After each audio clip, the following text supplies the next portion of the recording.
It was my first Halloween living on my own in my small corner house with a basement but no upstairs. My parents helped pay for it. At 11 p.m., I was watching scary movies in the living room when I heard a knock at the door. I wondered who it could be at that late hour, as there were no longer any trick-or-treaters out. I suspected it was a group of teens playing a late-night Halloween prank. I cautiously peered through the window, but they were gone. I sat back down, but then the knocking started again, this time more insistent. I was frustrated and yelled for them to leave. When they ignored my demands and began pounding on the door, I was furious. I threw the door open, but no one was there. I put on my shoes and searched the bushes and the surrounding area, but there was no sign of anyone. I had had enough of the knocking and didn't want to participate in their game anymore, so I went back inside and secured both the front and bedroom doors. Despite the TV volume, I could still hear the persistent pounding on my front door. I was tempted to call the police, but I feared that it would only escalate the situation and result in my house being vandalized. The knocking went on for a disturbingly long time, over 30 minutes. I suspected that the kids were filming something for YouTube and were trying to get a reaction from me, but I refused to give in. At some point, I dozed off with the TV still on, only to be awakened by the knocking again. When I looked at the clock, I was shocked to see that it was 2:00 in the morning. How were those kids still going at it? I thought I had turned off the TV and sat up, listening intently.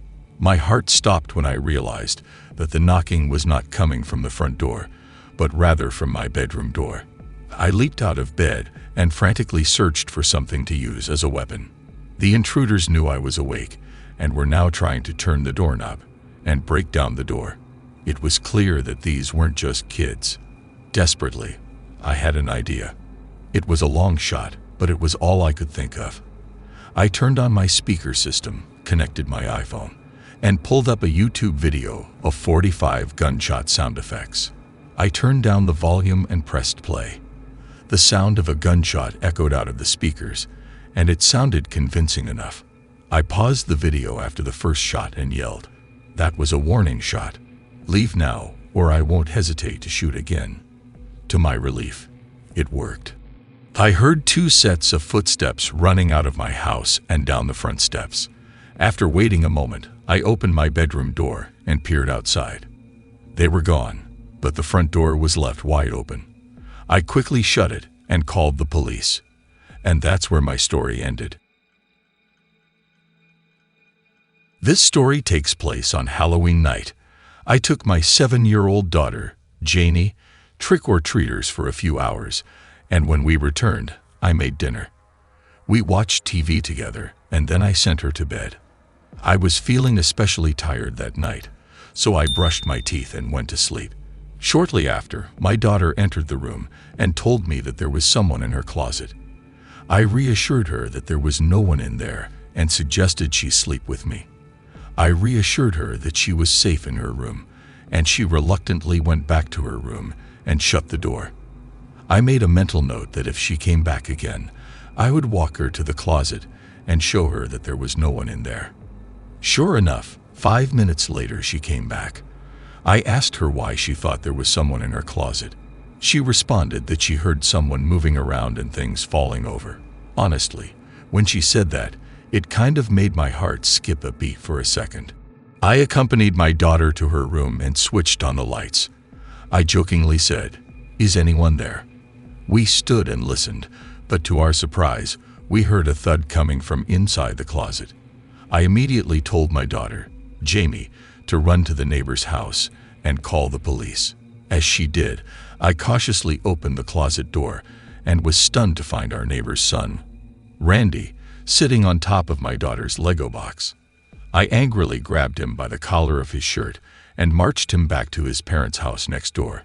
When they answered the door, I pushed Randy inside and explained the situation to his father.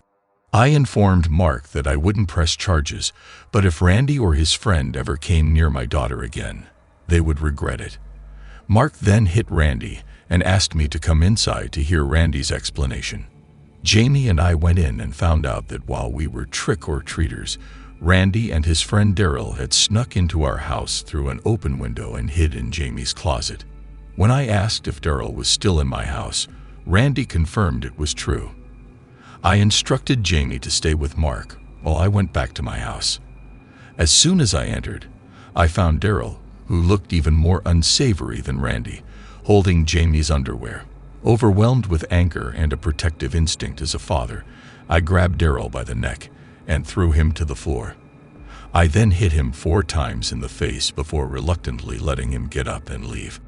I refrained from contacting the authorities due to my close relationship with Mark, but I made it clear that if they ever even so much as looked at my daughter again, they would be making headlines. After the scary episode, I let my daughter sleep with me, and in the morning, I discovered a small drilled hole in her closet door. The thought that those sick individuals were peeking at my daughter while she was asleep, and even playing with her underwear, is beyond horrific. I can only imagine how terrifying it must be for parents. There have been many times since then where I regret not calling the police, but it's been quiet, and I don't want to stir up any more trouble. My daughter is now 13 years old, and thankfully, Randy has moved on to college. A few years ago on Halloween night, my friend and I made plans to go around the neighborhood to do the classic trick-or-treaters that kids our age used to do.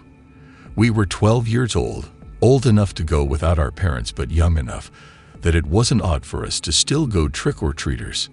I was particularly excited about this, as it would be the first year that we could go trick-or-treaters on our own and pick our own route to hit all the good houses. The night was going just like any other Halloween night, with our bags half full when it started getting late. I recall it being around 9 p.m. when people started turning off their lights, indicating they wouldn't be answering the door anymore. My friend and I were trick-or-treaters on Halloween night when we were both 12 years old.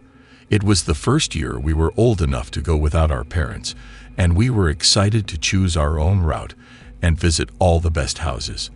As the night went on, and it started to get late, my friend suggested that we head back home. But I was determined to hit one last cul-de-sac before calling it a night. Unfortunately, our neighborhood was poorly lit, and it was becoming increasingly difficult to see as more and more houses turned off their lights. Suddenly, we noticed a man walking towards us, who turned out to be a police officer.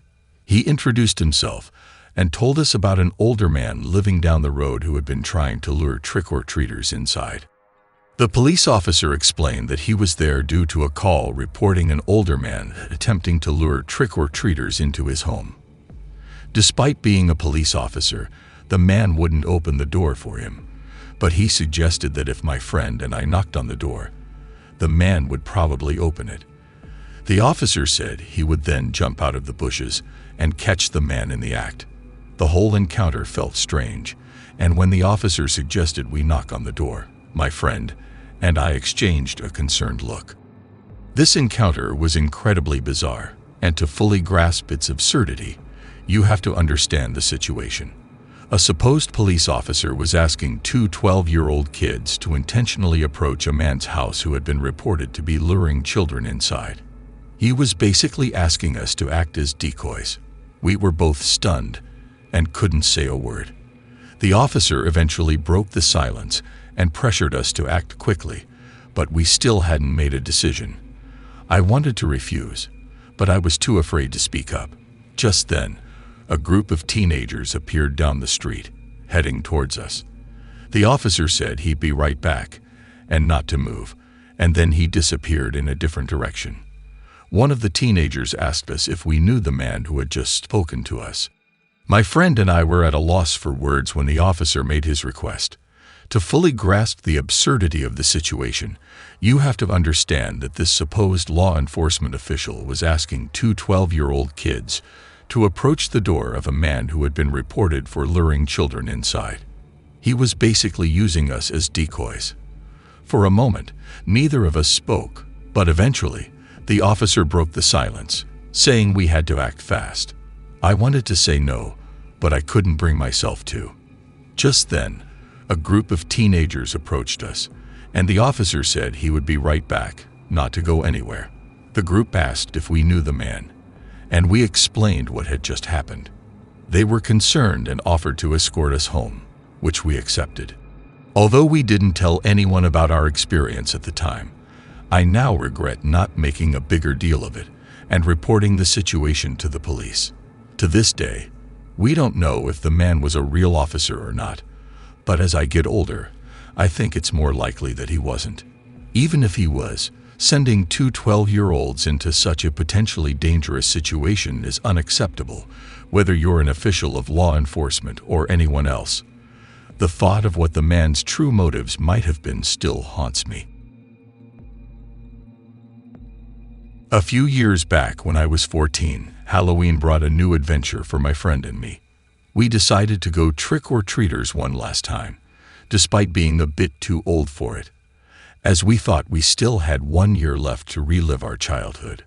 We lived in an upscale neighborhood, where each house was set far apart, taking about 3 minutes to walk from one door to the next.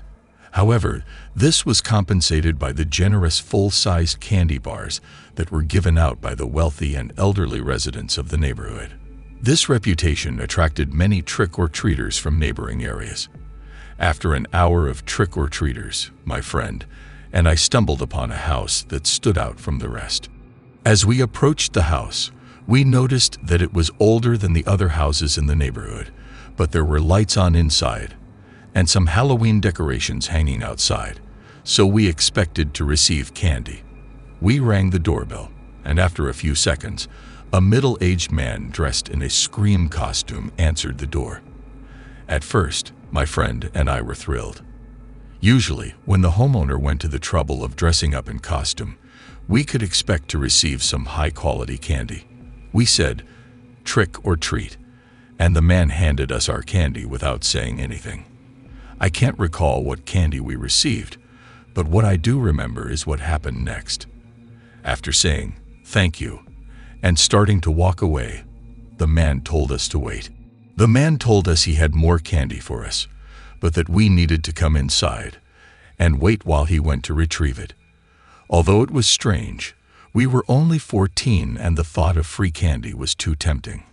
Upon entering the house, we were greeted by a wall full of Polaroid photos of different children in Halloween costumes. The man then came around the corner, camera in hand, and explained that he loved taking photos of trick-or-treaters every Halloween to capture their different costumes. My friend and I exchanged a worried look, and I told the man that we needed to go because our moms were waiting for us in the car, even though it was a lie. I didn't feel safe and wanted to leave. The situation was creepy. The man simply watched us as we walked out, his Scream mask expressionless. As we walked down the driveway, I glanced back and saw the man standing at the front door, still looking at us with a motionless gaze. We tried to push the creepy experience out of our minds and continued trick-or-treaters. After 30 minutes, we had almost forgotten about it, until we noticed a lone white van parked on the street in front of us. This immediately reminded me of the van that was parked in the man's driveway just half an hour ago, and we slowed our pace a bit, realizing there was a chance that it was the same van, albeit a small one. As we walked past the van, it shifted out of park and started following us slowly. Despite feeling a bit nervous, we tried to calm ourselves, reasoning that it was probably just some parents dragging their kids from house to house. This was a common occurrence in the neighborhood, as the houses were a good 3-minute walk apart. As we approached the next house, we saw the van parked close by. Our hearts sank as we realized that there were no children getting out of the vehicle. It was then that we realized that it was the same person from earlier. "What do we do?" my friend asked, panicked. I replied that we should make a run for my house, which was only 10 minutes away. My friend agreed, and we started sprinting as the van began following us. We knew that we wouldn't be able to outrun the van, so we decided to take a different approach. We jumped a fence and cut through a field that led to my backyard. We made it to my house and quickly ran inside, locking all the doors. We had managed to lose the guy, but the memory of the encounter still haunts us to this day. It was one of the most disturbing experiences of our lives, and it marked the last time we would ever go trick-or-treaters. This occurred on Halloween in 2008 when I was 14 years old. I recall being incredibly excited for that year's Halloween as it was on a Friday, which meant we could stay out later than usual. I had plans to go trick-or-treating with my friend Matthew, and then spend the night at my house for a sleepover. My dad, who worked as a security guard at night, would be gone from dusk till dawn, leaving Matthew and me to our own devices. Matthew arrived at 7 p.m., and we quickly threw on our makeshift costumes and set out to trick-or-treat in our neighborhood. Our neighborhood wasn't the best for trick-or-treating as the houses were far apart and surrounded by forest, which meant we had to walk a good quarter-mile between each door. However, the homeowners were aware of this and would typically give out larger amounts of candy to make up for it. We would see other trick-or-treaters as we walked from house to house, but there weren't many kids living in the area. We had been trick-or-treating for about 2 hours. I was trick-or-treating with my friend Matthew on Halloween of 2008 when I noticed someone following us. I couldn't tell if it was a man or a tall child because he was wearing a Michael Myers mask, but he didn't have a candy bag, and he wasn't stopping at the front doors of houses like other trick-or-treaters. I mentioned it to Matthew, but he was determined to continue. He promised that if the person continued to follow us, we could head back. However, the individual did continue to follow us, without even stopping at the houses for candy. I told Matthew again, and he became more uneasy. We came across a shortcut through the woods that led directly to my house, so we took it and ran. We didn't know if we were still being followed, but once we got to my house, we immediately locked all the doors and windows. I recall the moment when I heard shouting from the lower level of my house. I ran down the stairs to find Matthew standing next to the living room window. Upon asking him what was wrong, he pointed outside in silence. I squinted to get a better view, but all I could see were trees. When I asked Matthew what he wanted to show me, he informed me that the guy in the Michael Myers mask was now outside. At first, I believed he was trying to scare me, but upon a second look, I saw the stranger standing in the forest, partially hidden behind a tree. I immediately went to the kitchen to grab the phone and called my dad. As I walked back to the window, I told him about the stranger outside in the Michael Myers mask, who was now just standing there, watching the house. My dad, however, wasn't alarmed and told me it was probably just some teenager trying to scare us, and that we should lock all the doors and ignore him. Though this wasn't the response I was hoping for, I decided to trust my dad's judgment and followed his advice. Matthew and I retreated to my room, trying to shake off the fear, but it was all we could think about. As we attempted to come up with plausible explanations, we were abruptly interrupted by the sound of breaking glass from downstairs. My heart raced with fear, as we were now in a panic with no idea what to do. The phone was still downstairs, leaving us with no means of calling for help. We quickly turned off the lights and huddled in my closet, trying to conceal ourselves behind hanging clothes. The next few minutes were eerily silent, until the sound of footsteps entering my room put us on edge. Our heartbeats quickened as we heard the intruder walking around. Just as the closet doors started to creak open, a full minute of silence was broken by Matthew's blood-curdling scream. In the struggle that followed, I was yanked out of the closet and saw Matthew grappling with a figure in the Michael Myers mask. But as the altercation continued, the masked intruder dropped the knife, and within seconds, the situation was diffused. Matthew was being held down, so I quickly grabbed the knife and plunged it into the man's thigh. I fell to the side, crying out as the man screamed in agony. Matthew got back on his feet, and we both rushed downstairs and fled outside. We ran to my neighbor's house, frantically knocking on the door until they finally answered. We told them what had happened, and they immediately called the police. In short, the police were unable to find the masked man, and there was no trace of him when they arrived. The only evidence of the encounter was a broken window and a missing kitchen knife, but even a search for a blood trail proved fruitless. I escaped unscathed, but Matthew wasn't so lucky. During the struggle, he received a cut on his arm. To this day, I still think about that frightening night. Thank you for watching, and don't forget to like and share the video. The best is yet to come.